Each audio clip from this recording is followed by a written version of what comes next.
గురుగారు మొత్తం స్నానాలు ఎన్ని రకాలు? 3 విధాలు.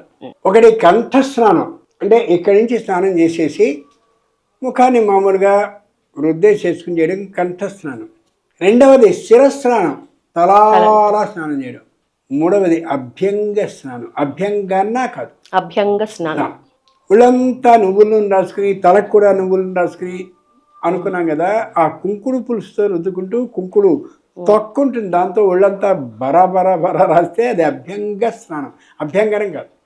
ఇవి 3 ఆరోగ్యకర స్నానాలు. వాటిలో కార్తీకంలో చేసేది శిరస్నానం, తలారా స్నానం. దాన్ని తల నిండు స్నానం, శిరస్నానం అంటారు. ఎందుకని ఇలా చేయాలి మనం మామూలుగా ఇప్పటిదాకా చెప్పుకున్నది. ఈ స్నానం చేసేటువంటి సందర్భంలో ఉత్తమం తున్నది స్నానం. ఈ శిరస్నానాన్ని నదిలో కానీ చేసినట్టయితే ఆ నది ఇంతెంతో దూరం నుంచి ప్రవహిస్తూ వస్తుంది.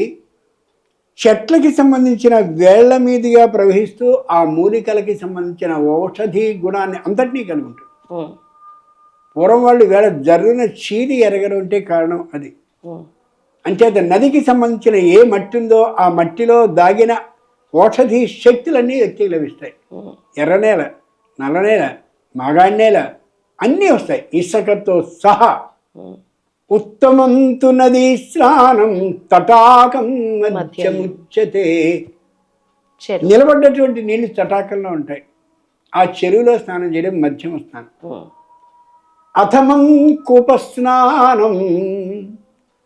ఈ నుయ్యి ఉంటుంది కదా, నూతిలో నీళ్ళని చేతతో లాగి ఇలా భుజ వ్యాయామాన్ని చేసి నీళ్ళు లాగి ఆ స్నానం చేయడం, అది ప్రథమ స్నానం. ఆ రోజుల్లో మా తాతగారి ఇళ్ళలో ఉండేవి పెద్ద నూతులు, అందరూ వచ్చి తోడుకునేవారు. ఆ తోడుకోవడం వల్ల మళ్ళీ లోపల నుంచి జలం ఊరేది. దాంట్లో తాబేళ్ళని వేసేవారు. ఆ తాబేలు నాచు, పాచి మొదలైనటువంటి వాటిని అన్నిటి తినేసేది. అంతేకాక ఏవైనా క్రిముల కీటకాలు శరీరానికి హాని కలిగజేసే ఉంటే వాటిని తినేసేది. అంచేత అనారోగ్యం అంటూ వచ్చేదే కాదు. 4 కంటే అథమాథమం. ఇంట్లో ఇదిగో ఇంత బకెట్లో నీళ్లు పెట్టుకుని గుడుంగు అని స్నానం చేయడం శరీరంలో మురికిపోతుంది తప్ప అనారోగ్యం తొలగే అవకాశమే ఉండదు. ఇలా అంచేత శిరస్నానాన్ని కనీసం 3 నెలలకు ఒకసారైనా నదిలో చేస్తే చాలా గొప్పది.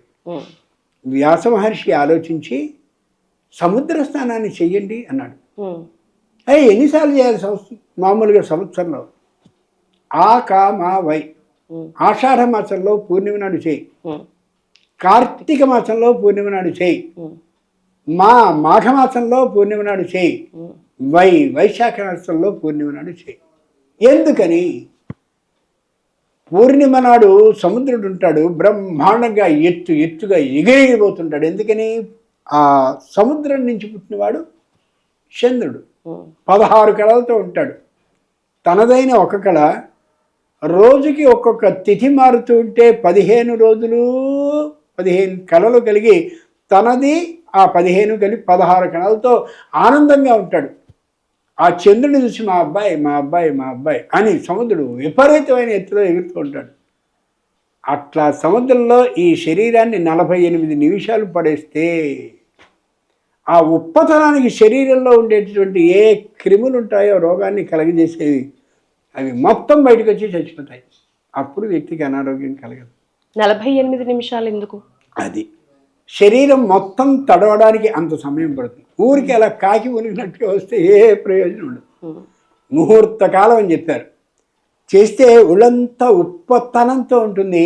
యువతలకు వచ్చినప్పుడు ఉప్పురా అంటూ ఉంటే తెల్లటి పొడిలా రాలుతుంది. అది కావాలి. ఎంత గొప్ప విశేషం ఇది! ఆయుర్వేదం తెలియజేస్తుంది. అంచేత సంవత్సరంలో 4 సార్లు చేస్తే వైద్యుడి దగ్గరికి వెళ్ళాల్సిన అవసరాలు ఉండవు. పైగా ఏదైనా నీకు అనారోగ్యమే కానీ ఉండి ఉన్నట్లయితే, అది వృద్ధి పొందుతున్నట్లయితే సముద్ర స్నానం చేయగానే బయటపడుతుంది. ఈవేళ వ్యాధులు బయటపడకుండా ఉండేలా మందులు వేస్తున్నారు. కాదు, వాళ్ళు వ్యాధులు ఏదున్నాయో అవి బయట పడాలి, దానికి సరైనటువంటి చికిత్స చేయాలి. అది వాళ్ళ ఆలోచన.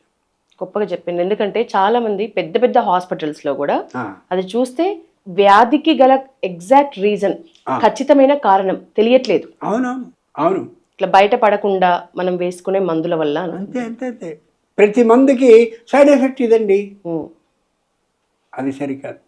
ఏ విధమైన సైడ్ ఎఫెక్ట్ లేని స్నానం. త్రిషబణం ఉచ్యతే, రోజుకి 3 సార్లు స్నానం చేయి, బ్రహ్మాండంగా ఉంటుంది శరీరం అని చెప్పాడు. సరే, మనం ఏదో వృత్తి ఉద్యోగ వ్యాపారాలు చేసేవాళ్ళం కాబట్టి 3 సార్లు స్నానం కుదరకపోయినా ఉదయం రాత్రి స్నానం పడుకోబోయే ముందు చేసి భోజనాన్ని చేసి పడుకుంటే రోగం ఉండదు.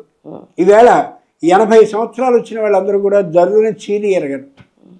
ఈవేళ 30-40 సంవత్సరాల పిల్లలకి బ్రహ్మాండమైనటువంటి వ్యాధులు రావడానికి కారణం చేసేటువంటి ఉద్యోగ విధానమే. పైగా యాంటీ న్యాచురల్ జాబ్స్ అంటారే, ప్రకృతికి విరుద్ధమైనటువంటి ఉద్యోగాలు.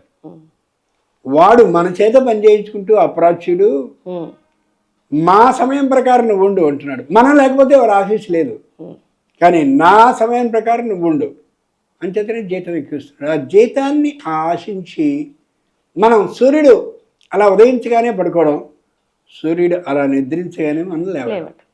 ఎందుకు ఆరోగ్యాలు బాగుంటాయమ్మా? అంచేది సంపాదించేటటువంటి ద్రవ్యంలో ప్రతి రూపాయిలో 60 పైసలు వైద్యులకు ఇచ్చుకోవాల్సి వస్తుంది. డబ్బు ఇవ్వడం సరే, కానీ ఒక వ్యాధి వచ్చిందంటే చేసేవాళ్ళు చాకరీ చేసేందుకు ఎంత అసహించుకుంటారు, కష్టపడతారు, ఎంత ఇబ్బంది పడతారు. అది ఆలోచించుకోవాలి. అంచేత నదీ స్నానం అది చాలా ఇదిగా మొత్తం 3 స్నానాలు. రోజు శిరస్నానం చేయగలిగిన తనమే కార్తీకంలో ఉంటే రోగాలు పోతాయి. కానీ మొదటి వారం మాత్రం ఖచ్చితంగా ఇబ్బంది పడుతుంది. ఇబ్బందికి సిద్ధమై ఉండాలి. వృద్ధుల సంగతి, చిన్నపిల్లల సంగతి, ఆల్రెడీ అనారోగ్యం పాలైన వారి సంగతి. చాలా గొప్ప ప్రశ్న.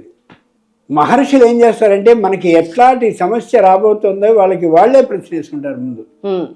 నోరు మెదపనివ్వరు అసలు వ్యతిరేకంగా. ఆపోహిష్టాధివిర్మాంత్రం గోరజసావాయవ్యం భస్మన అగ్నేయం నాభేరథ ప్రక్షాళన మూర్ధమార్ధవాససాసం మార్జనం కాపిలం ఉత్తమం తు నదీ స్నానం. ఇందాక అనుకున్నాను. ఇక్కడ ఆపోహిష్టాధివిర్మాంత్రం, నదిలోకి దిగి ఆపోహిష్టామయో భవస్థాన ఊర్జేదసాతన మహే రణాయ చక్షసేయవ శివతుమవర్ధ కొన్ని మంత్రాలు. ఆ మంత్రాలని చదువుకుంటూ అలా నీళ్ళలో మునిగితే అది మాంత్ర స్నానం లేదా బ్రాహ్మ స్నానం అన్నారు. మాకు మంత్రాలు రావండి, ఒట్టి మీ వేపనోళ్ళకే వచ్చు, మీ బ్రాహ్మణులు మాత్రమే స్నానం చేయాలి, ఏమిటండి అన్యాయం అంటారు అందరూ. వాళ్ళు ఎప్పుడూ అలా చెప్పారా? అందరినీ సమానమైనటువంటి విధంగా చూశారు తప్ప బ్రాహ్మణులు ఎక్కడా నువ్వు తక్కువ నేను ఎక్కువ అనే భావం చూపించరు. ఆ దృష్టితో మనం చూస్తే, ఆ దృష్టితో చూడకుండా ఒకే కంటితో కళ్ళజోడిని పెట్టుకుని చూస్తే అలాగే ఉంటుంది. మరి ఆపోహిష్టాధివిర్మాంత్రం ఇది మాంత్ర స్నానం లేదా బ్రాహ్మస్నానం. గోరజసా వాయవ్యం, అనారోగ్యం ఉందండి, స్నానాన్ని చేస్తే వెంటనే నా ఒళ్ళంతా పాడైపోయి వణికిపోయి చచ్చిపోతారేమో కూడా, తప్పేం లేదు. ఆవు ఎక్కడైతే గోశాలలో తిరుగుతుందో ఆవు గిట్ట కింద ఉంటుందే దుమ్ము, అలా కొద్దిగా తల మీద చలుపు.